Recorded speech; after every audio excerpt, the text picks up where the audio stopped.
What Ukraine needs to do is to mobilize manpower. This is a war being fought by 40-year-olds. No other war in history has been fought by 40-year-olds. It's time that Ukraine really have a serious conversation about how important is this war and succeeding in this war to them. You can't do that just with 28, 29, and 30-year-olds, let alone 40-year-olds, which is the average age of the people on the front line. You need to get 18-year-olds, and you need to get 20-year-olds, and you need to get 21-year-olds, which is what every army in the rest of the world relies on.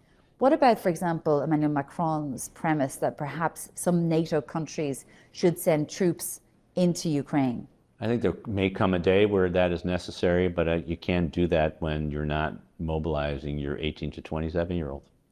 It's very hard to ask a mother or a father, a husband or a wife, a sister or a brother to send their sons and sisters and daughters to war, to fight in a country which is not willing to mobilize its own people under the age of 25.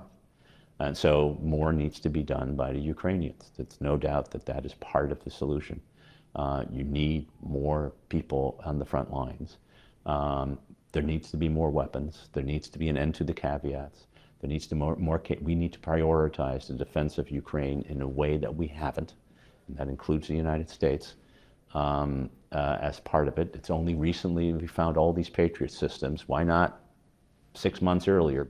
This summit should be about the reality that this is an existential moment, not just for Ukraine, but for NATO. For NATO to exist next year and the year after, Ukraine must succeed. Russia must fail in Ukraine. Well, one of the messages from this summit is about unity within NATO, but you have the Prime Minister of Hungary, who holds the rotating presidency of the European Council, visiting Moscow and often repeating Kremlin lines about the war in Ukraine. What impact does that have? Orban is too small and too insignificant to be a real threat to Western security. He's been at this for a good 2+ years now. And I think the only good thing that came out of this is that Viktor Orban must have been listening to Vladimir Putin, who was standing next to him at the press conference and said, there's not going to be a ceasefire.